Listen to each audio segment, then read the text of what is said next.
దూతలను చేర్చుకొని వేరొక మార్గమున వాని వెలుపలికి పంపివేసినప్పుడు క్రియల మూలంగా నీతిమంతురాలని ఎంచబడిను కదా. ఎవరైతే వచ్చారో వేగుల వారిని దాచిపెట్టి మరొక దిక్కున అని పంపించి కాపాడి దేవుని యందు విశ్వసించి ఒక మంచి క్రియ చేసింది ఆమె. ఆ క్రియ ద్వారా ఆమె ఏమైపోయిందంటే నీతి లైవ్ ద్వారా మీ జీవితంలో ప్రభు మీ విశ్వాసాన్ని పరిపూర్ణము చేయునుగాక. ఇప్పటిదాకా ఏ క్రియ చూపించలేదా? ఏ క్రియలు లేవా? ఎటువంటి క్రియలు లేనటువంటి జీవితాన్ని కలిగి ఉన్నావా? ఈ రోజు నుంచి ఒక తీర్మానం చేసుకుందాం. అబ్బా, నా విశ్వాసం ఒంటిగా ఉండి వ్యర్థం కావద్దయ్యా, మృతమైపోవద్దు, నిష్ప్రయోజనం కావద్దు. నా భర్త మార్పు కొరకు ప్రార్థిస్తున్నా, నా కుటుంబం కొరకు ప్రార్థిస్తున్నా, ఆర్థిక పరిస్థితుల కొరకు విశ్వసిస్తున్నా, నమ్ముతున్నాయా. దేన్నైతే విశ్వసిస్తున్నావు అది పొందుకునేలాగా నాకు నువ్వు సాయం చేయి, అద్భుతము చేయి. ప్రభుని అడగొచ్చు. దినదినం మన జీవితంలో విశ్వాసముతో పాటు క్రియలు చూపించు వారిగా ఉండాలా. ఈ లైవ్ అనంతరం మీ జీవితం గొప్పగా ఆశీర్వదించబడబోతుంది. ఎందుకంటే నీ విశ్వాసం మారిపోయింది, నీ విశ్వాసం శుద్ధీకరించబడింది, నీ విశ్వాసం పెంచబడుతుంది, నీ విశ్వాసం పరిపూర్ణంగా మార్చబడుతుంది. విశ్వాసము ద్వారా దేవుని స్నేహితుడిగా మార్చబడుతున్నావు, దేవునితో నడిచే వ్యక్తిగా మారిపోతున్నావు. ఒంటిగా ఉన్న అబ్రహాము పెక్కుగా మార్చబడ్డట్టుగా ఈరోజు నీ జీవితంలో ఏమీ లేనటువంటి నీ జీవితంలో అబ్రహాము యొక్క ఆశీర్వాదం పొందాలంటే విశ్వాసముతో పాటు క్రియలు కనపరచు వారిగా ఉండాలా. ప్రతి వ్యాధి, ప్రతి బలహీనత అవును నీలో నాలో తీసివేయబడుతుంది. పిల్లరా, లైవ్ చూస్తున్న మీ జీవితంలో బలమైన కార్యాలు దేవుడు జరిగించునుగాక. అందుకే దేవుని యొక్క వాక్యములు కనుక చూచినట్లయితే గలతీయులకు రాసిన పత్రిక 6వ అధ్యాయము 3వ వచనాన్ని కనుక చూస్తే, ఎవడైనా వట్టివాడు తాను ఎన్నికైన వాడిని ఎంచుకునేలా తన్ను తానే మోసపరుచుకును. మన జీవితంలో మనల్ని మనమే మోసపరుచుకునే వారుగా ఉంటామంట. ఇప్పుడు క్రియలు లేని విశ్వాసం, ఇందాక మనం చదివాం యాకోబు పత్రిక 2వ అధ్యాయంలో, ఆకలి గొలినప్పుడు, బాధలో ఉన్నప్పుడు, శ్రమలో ఉన్నప్పుడు, ఎవరిని చూచినప్పుడు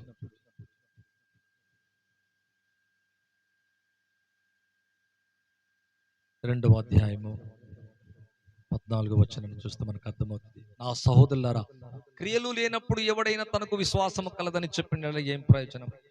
అట్టి విశ్వాసం అతన్ని రక్షింపగలదా? సహోదరుడైనను సహోదరిను దిగంబరులై ఆనాటికి భోజనము లేక ఉన్నప్పుడు మీలో ఎవడైనా శరీరమును కావలసిన వాటి ఇయ్యక సమాధానంగా వెళ్ళండి, చలి కాచుకోండి, తృప్తి పొందడని చెప్పినట్లా ఏం ప్రయోజనం? ఎవరైనా కూడా సహోదరిన దిగంబరులై ఆనాటికి భోజనము లేక ఉన్నప్పుడు, అవసరత ఉన్నప్పుడు, అక్కర ఉన్నప్పుడు, ఇబ్బంది ఉన్నప్పుడు, కష్టం ఉన్నప్పుడు, అర్థం లేమి, దారిద్ర్యం, ఇటువంటి పరిస్థితిని చూచినప్పుడు ఎట్లాగుండాలంటే, మీలో ఎవడైనా శరీరమును కావలసిన వాటి ఇయ్యక సమాధానంగా వెలుడి, చలి కాచుకొనండి, తృప్తి పొందడం చెప్పినట్లా ఏం ప్రయోజనం? క్రియలు లేని విశ్వాసం వల్ల ఏం ప్రయోజనం? అవును ప్రియులారా, దెయ్యాలు కూడా దేవుడు ఉన్నాడని నమ్ముతున్నారు, కానీ వాటి క్రియలు లేవంట. లైవ్ ద్వారా అలాగే క్రియలు లేనిదైతే అది ఒంటిగా ఉండి, విశ్వాసం క్రియలు లేనిదైతే ఒంటిగా ఉండి మృతమైపోతుందంట. దానివల్ల ప్రయోజనం లేదంట, ఉపయోగం లేదంట. ఈ రోజు నుంచి మీ విశ్వాసం మారిపోతుంది. విశ్వాసము ద్వారా గొప్ప కార్యాలు జరగబోతున్నాయి. స్వస్థత కలగబోతుంది. మీరు అనుకున్న కార్యం జరగబోతుంది. నీ ఇంటి వారు రక్షించబడబోతున్నారు. నీ సమస్యలు తీరబోతున్నాయి. దేవుడు నిన్ను కూడా ఒక పాత్రగా వాడుకోవాలని కోరుకుంటున్నాడు. నీ జీవితంలో ఉన్న పేదరికం, అప్పు, అనారోగ్య సమస్య, కుటుంబ సమస్య, ఏవైతే నీ బలహీనతలు, ఏవైతే అవన్నీ నీ నుంచి దూరం అయిపోతున్నాయి. 90 ఏళ్ళు పట్టింది శారా, 100 ఏళ్ళు పట్టింది. అయినా దేవుడు అబ్రహామును దీవించకుండా ఉండలేదు. అన్ని విషయాలు కూడా ఆశీర్వదించండి. తనకు 100 కుమార్ని ఇచ్చాడు. తిరిగి ఆ కుమార్ని మళ్ళా బలి అర్పించమని చెప్పినట్లుగా బైబిల్లో చూస్తున్నాం. క్రియల ద్వారా తన విశ్వాసం పరిపూర్ణమైందంట. లైవ్ ద్వారా మన జీవితంలో మన విశ్వాసం ఇక నుంచి వ్యర్థం కాదు. దేని కొరకైతే దేవుని మీద విశ్వసించావు, విశ్వాసము ద్వారా నీ జీవితం దేన్నైతే నమ్ముకుంటున్నావు, విశ్వాసం ద్వారా నీతిమంతులుగా రక్షించబడ్డాం, నీతిమంతులుగా తీర్చబడ్డాం, విమోచించబడ్డాం, పాపాలని కడిగివేయబడ్డాయి. అయితే ఆ విశ్వాసం వ్యర్థం కాకుండా, నిష్ప్రయోజనం కాకుండా, మృతము కాకుండా, ప్రయోజనము లేనిదిగా ఉండకుండా ఉండాలంటే విశ్వాసముతో పాటు విశ్వాసానికి యాడ్ చేయాలి. ఫెయిత్ కి యాడ్ చేయాలి, డీడ్ యాడ్ చేయాలి. క్రియను ఎప్పుడైతే మనము జోడిస్తామో అక్కడ బలమైన కార్యాలు ఉంటాయి, అద్భుత కార్యాలు ఉంటాయి, స్వస్థతలు ఉంటాయి, నెమ్మది ఉంటుంది, దెయ్యాలు పారిపోతాయి, రోగాలు వెళ్ళిపోతాయి.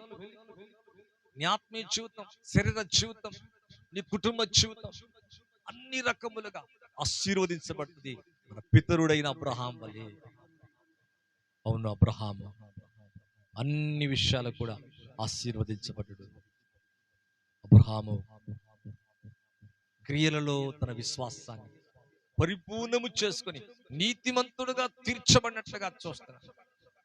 చివరి దినాల్లో మనం కూడా మన విశ్వాసం పోకుండా, వ్యర్థమైపోకుండా, నిష్ప్రయోజనమైపోకుండా, నా సహోదరులను చూసినప్పుడు ఏమి చేయని వల్ల ఆ విశ్వాసం వల్ల ఏంటి అంటున్నాడు.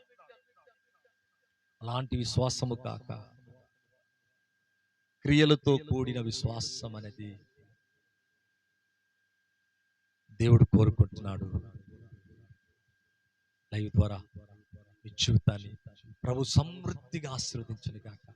ఈరోజు ఒక తీర్మానం చేసుకుందాం. ప్రభా, నా విశ్వాసం ఇంతవరకు ఒకవేళ వ్యర్థమైపోతుందేమో, ఒంటిగా ఉంటుందేమో, క్రియలు చూపించని విశ్వాసంగా ఉంటుందేమో, అపవాది క్రియలు చూపించకుండా అడ్డుపడుతున్నాడేమో, ఆటంక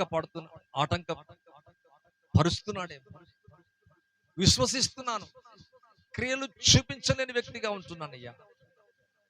ఈరోజు తండ్రి అనేకులు కరించే వ్యక్తిగా, చేయి చాచే వ్యక్తిగా, కలిగిన దాంట్లో ఇచ్చే వ్యక్తిగా, దిగంబరులకు, ఆకలిగా ఉన్నవారు, బాధలో ఉన్నవారికి, శ్రమలో ఉన్నవారికి, కష్టములో ఉన్నవారికి, ఆర్థిక బాధలో ఉన్నవారికి చేయూతనిచ్చే క్రియగా నా క్రియ ఉండాలయ్యా.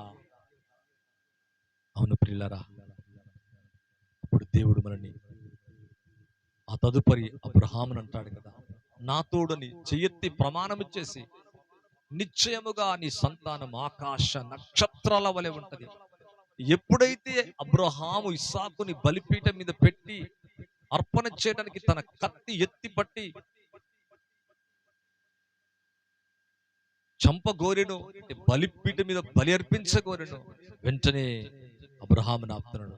అబ్రహామా, అబ్రహామా, ఆ చిన్నవాడిని ఏమీ చేయకము, ఇందువలన నువ్వు దేవునికి భయపడుచున్నావని తెలుసుకొనిచున్నాను. అవును, ఇస్సాకు బదులుగా పొట్టేలు అర్పించని చెప్పినట్లుగా చూస్తున్నాం. అతని వాగ్దానం క్రియల ద్వారా పరిపూర్ణమైంది. అక్కడి నుంచి ఇస్సాకు ఒంటిగా ఉన్న ఇస్సాకు ఆకాశ నక్షత్రాల వలె మార్చబడుతున్నాడు. ఈరోజు నీ దగ్గర కొంచెమే ఉందా? ఒక్కటే ఉందా? కొద్దిగే ఉందా? అల్పంగా ఉందా? సమృద్ధిని చూడలేకపోతున్నావా? పేదరికమా, వ్యాధ, బలహీనత, సమస్యలతో చిక్కుబడి ఉన్నావా? ఏం అర్థం కాని స్థితిలో ఉన్నావా? దేవుడు కార్యాలు చేయబోతున్నాడు. అద్భుత కార్యాలు చేయబోతున్నాడు. క్రియలు లేని విశ్వాసం మృతము, వ్యర్థము అని బైబిల్ అంటుంది. అటువంటి విశ్వాసం కాక క్రియలు చూపించేవారిగా మనమందరం ఉందాం. అటువంటి కృప, అటువంటి కార్యం దేవుడు జరిగించను గాక. మీ కొరకు ప్రార్థించుకో. పరిశుద్ధుడైన తండ్రి, ఎవరైతే నాయన లైవ్ లో ఏకీభవించారు, ఐక్యమయ్యారో ప్రభా, వారి జీవితంలో, వారి కుటుంబంలో దీవించండి నాయన, ఆశీర్వదించండి తండ్రి. తిమోతి గారిని జ్ఞాపకం చేసుకోండి, నామలు ఆశీర్వదించండి. తన చేతి పనిని ప్రభా, తన కుటుంబాన్ని ప్రభా, తన పిల్లల్ని నాయన, తన కలిగింది ప్రభా, సమస్తం ఆశీర్వదించండి. బలమైన కార్యం కుటుంబంలో జరుగును గాక. మా కుటుంబాన్ని మరొక్కసారి చేతికి అప్పగించుకుంటున్నాం. ఎవరైతే పరిచయాన్ని ప్రేమిస్తున్నారో, సహకరిస్తున్నారో, మాతో నిలబడుతున్నారు, మా కష్టములు, మా శ్రమల్లో మా చేదోడుగా ఎవరైతే నిలబడుతున్నారో వారందరూ బ్లెస్ అవును గాక. బ్లెస్డ్ అనాయింటింగ్ యేసు నామములో విడుదలవును గాక. మా విశ్వాసం పరిపూర్ణమవునట్లుగా సాయం చేయండి. యేసు క్రీస్తు నామములో అడిగి వేడుకుంటున్నాను తండ్రి, ఆమేన్. Thank you. అందరికి కూడా మరొకసారి నిండు కృతజ్ఞతలు తెలియజేస్తున్నాను. ప్రభు మిమ్మును, మీ కుటుంబాన్ని సమృద్ధిగా దీవించును గాక. లైక్ చేయండి, షేర్ చేయండి, అలాగే సబ్స్క్రైబ్ చేసుకోవాలని మనస్ఫూర్తిగా కోరుకుంటున్నాను. ప్రభు మీ జీవితాలను ఆశీర్వదించును గాక. Thank you. God bless you all.